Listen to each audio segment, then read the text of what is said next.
Здравейте, мили хора! Аз съм Виолета Козмова, болен терапевт и консултант в студио за здравословен живот Библоаспект в град Пловдив. Днес ще си поговорим за ролята на болен и реч Ванс за хармонията между тялото и душата. По-точно ми се иска да погледнем на тялото и душата като две струни на една и съща арфа. Аз ви благодаря, че днес сме заедно и оценявам това, че вие сте тук със сърце, с внимание и с това особено тихо желание да се свържете по-дълбоко с себе си. Днес ще говорим за нещо, което често усещаме, но рядко изричаме.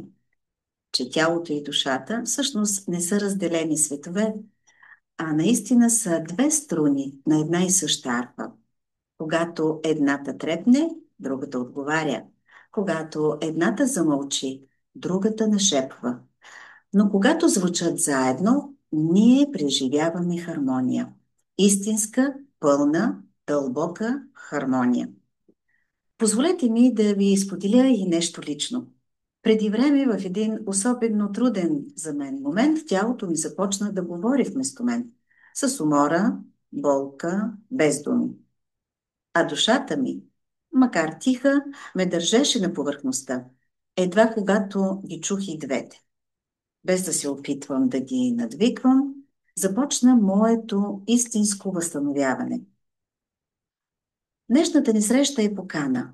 Не да избираме между душата и тялото, а да ги слушаме заедно. Така че нека днес позволим на тези две струни да се докоснат, да си спомним, че ние не сме само материя, нито пък само светлина, а музика, която се ражда, когато и двете звучат в един ритъм. Човек не е тяло, което има душа, а душа, която има тяло. Както е казал още свети Августин. Душата и тялото са като две крила. Само с едното не можеш да полетиш. Сега нека да поговорим малко по-подробно за тялото. Тялото като храм на душата. Ние често говорим за душата с уважение, но как се отнасяме към храма, в който тя пребивава? Ако душата ни е тиха светлина, тялото е нейният прозрачен съд. И когато този съд бъде обгрижен с внимание, с любов, вътрешната светлина започва да свети по-ясно. Именно тук идва ролята на нежни, дълбоки и осъзнати терапии, като болен и като речеванс. Болен терапия – това е една от най-финните форми на телесна терапия. Тя не насилва, тя не поправя, а просто напомня на тялото как само да се върне към своя баланс. Болен е като музика. При болен се използват леки докосвания, между които тялото сякаш има възможност да чуе себе си. Чрез болен активираме способността на тялото да се саморегулира, да се самоизцелява, да си спомни какво е всъщност да бъде в хармония. Болен терапия – това е докосване, което отваря вратата към баланса. Представете си, че тялото ви е храм, в който някой нежно натиска точно правилния звънец, за да събуди светлината вътре. Болен терапията не принуждава, тя кани. Със своята деликатност тя изпраща сигнали към нервната система и сякаш казва: всичко е наред. Можеш да се отпуснеш, можеш да се подредиш. И точно в тази отпуснатост започва истинското лечение. Болен терапията е подходяща за хора с хронична умора, болки, напрежение, вътрешен дисбаланс, но също така и за онези, които просто искат да се свържат доста по-дълбоко със себе си. Когато говорим за болен, много ми се иска да ви дам една друга гледна точка, за да не става въпрос просто за метод за лечение, а за философия за живот. Представете си една единствена капчица вода, падаща в тихо езеро. Тя докосва повърхността нежно, но въздействието й резонира надлъж и нашир, създавайки вълни, които се простират отвъд точката. Това е подобно на същността на болен терапията. С прецизни и много нежни движения, сходни с докосването на капката, болен терапията генерира вълна на изцеление в тялото. Тя се насочва към фасцията, съединителната тъкан, обръщаща мускулите и органите, подобно на повърхността на водата, за да насърчи облегчаване на болката и възстановяване. Вълните, като финните манипулации на болен терапията, могат да изглеждат малки в началото, но те пътуват през тялото, достигайки места много далеч от първоначалното докосване. Този холистичен метод не само разглежда симптомите, но и стимулира собствените лечебни механизми на тялото, насърчавайки каскада от много полезни странични ефекти, като намаляване на болката, повишаване на подвижността, пречистване, усещане и на цялостно благополучие на тялото. Така че, когато мислите за болен, представете си тази водна капчица. Малкото действие, което предизвиква верижна реакция, водещо до дълбоки промени вътре, възстановяване на баланса и хармонията. Ако пробваш, ще разбереш сам. Сега да поговорим малко и за душата. По-точно за гласът на душата. Има един глас вътре в нас, който не вика. Той не се налага и не спори. Той шепне понякога само с едно леко усещане за нещо под повърхността. Това е гласът на душата. Онзи тих водач, който ни напомня кои сме, дори когато светът ни е забравил. Какво е душа накрая? Душата е онази невидима, но съкровенна, много жива част от нас, която усеща, дори когато умът мълчи. Когато знае, дори когато логиката се колебае. Част от нас, която копнее, дори когато всичко навън изглежда наред.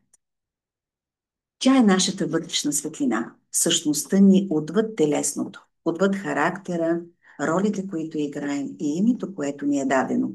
Душата е мостът между човешкото и божественото в нас. Можем да кажем, че тялото е домът, а душата е домът на духа. Или както често се казва, ние не сме тела, които имат души. Ние сме души, които временно обитават тяло. Как да го чуете този глас? Душата не използва думи. Тя говори чрез интуиция, чрез усещания, чрез тихо вътрешно знание. Понякога тя се обажда чрез вдъхновението. Понякога чрез вътрешно напрежение, когато просто сами вървим срещу себе си. А понякога в тишината между нашите мисли. Когато спрем за момент, когато се вслушаме и гледаме навътре, тогава започваме да чуваме. Най-често това, което чуваме, може да ни хареса, защото това са въпроси от рода на тук не си на мястото си. Или онова, което омалуважаваш, или онова, което подмина, точно то ти носи радост. Сега имаш нужда от покой. Или позволи си да бъдеш. Свързването с гласа на душата не е мистика. То всъщност е практика на вътрешна честност. Това е моментът, в който си задаваме въпроси като какво наистина искам? Какво ме вдъхновява? Къде в живота си правя компромис с себе си? Всъщност това са едни много сериозни въпроси и за това казва, че работата с себе си е най-тежката работа. Сега може да си зададете въпрос, кога за последно чух душата си ясно и какво ни казва душата.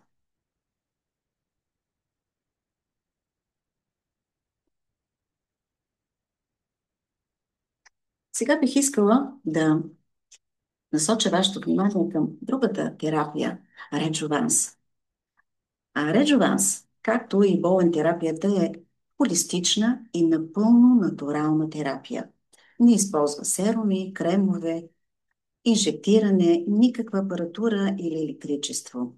Работи се само и единствено с ръце. Действа на тялото, на душата и на духа. Това е един вид терапия на тялото, но посредством лицето. Техниката Реджованс винаги има естетичен ефект. Той е сравним с лифтинг на лице, но без операции, без рисковете и страничните ефекти, които никога не можем да ги предвидим. Реджованс използва техники за освобождаване на съединителната тъкан и мускулните блокажа на лицето. Всъщност лицето е огледало на душата, затова и лицевите ни изражения показват промените в настроенията и всъщност целият наш емоционален свят. Реджованс въздейства върху съединителна тъкан, мускули, енергийни меридиани и резултатите са видими още след първата процедура.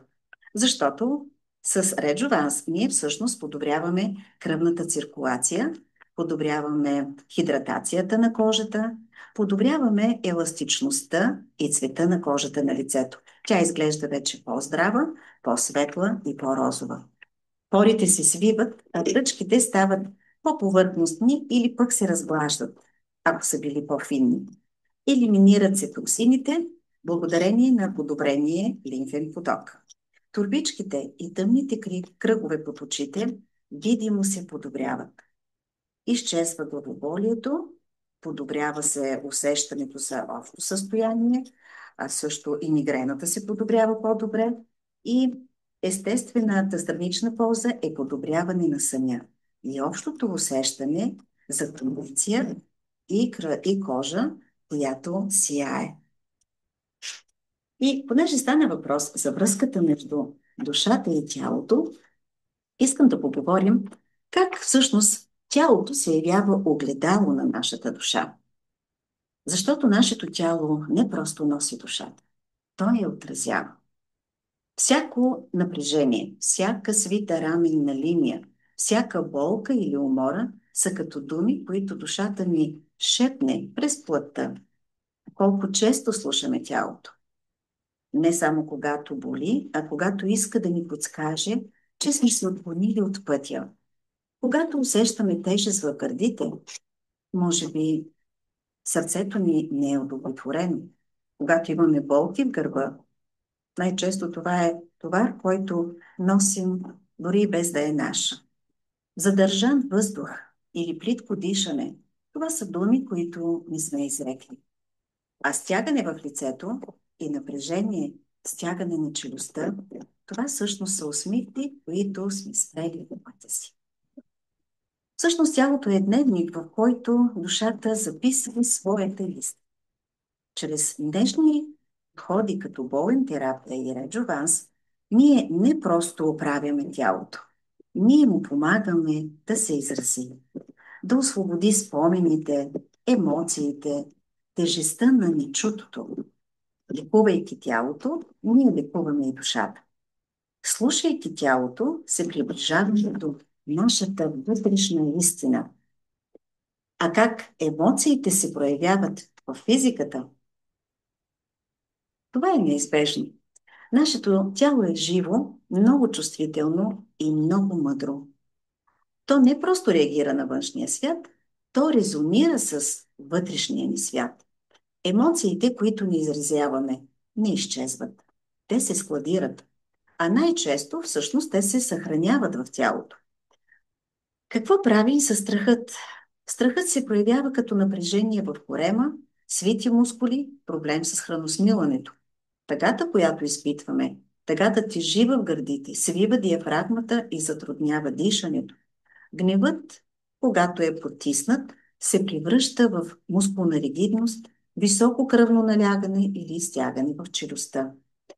Безпокойството често носи безсъние, напрежение във врата и раменете, усещане за това, че сякаш сме извън кожата си. А чувството за вина, това е много тежко чувство и води до хронична умора, болки в кръста и отпуснатост в стойката, вялост. Всички знаем или сме чували, че тялото не ни лъже. То показва с прости сигнали какво се случва в нашата душа. И ако не чуем първите шепоти, напрежението става болка, а болката – диагноза. И в този ред на мисли нормално е да поговорим малко и за психосоматиката. Какво всъщност тялото се опитва да ни каже? Психосома буквално означава психика плюс тяло. А психосоматичният подход ни учи, че повечето телесни симптоми имат и емоционален корен. Болестта не е враг, тя е послание. Единственият език, с който душата може да ни събуди, когато не сме я послушали на време. Ще дам няколко примера. Много хора се оплакват от мигрена. А всъщност мигрената може да е сигнал за натрупано вътрешно напрежение, стремеж към перфекционизъм или липса на време за себе си. Болките в гърба често говорят за поет чужд товар или чувство на липса на подкрепа. Проблеми с щитовидната жлеза, теми свързани с себеизразяването и казване на истината. Кожните проблеми, всъщност, това е вътрешен конфликт, който е излязъл вече на повърхността. А безсънието говори за това, че душата ни е неспокойна. Ние не сме в синхрон с нашата вътрешна истина.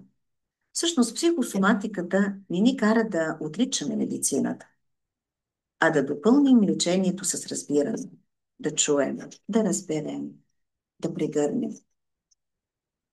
Така че нормално е тук да отправя една покана към вас и да си зададем един въпрос.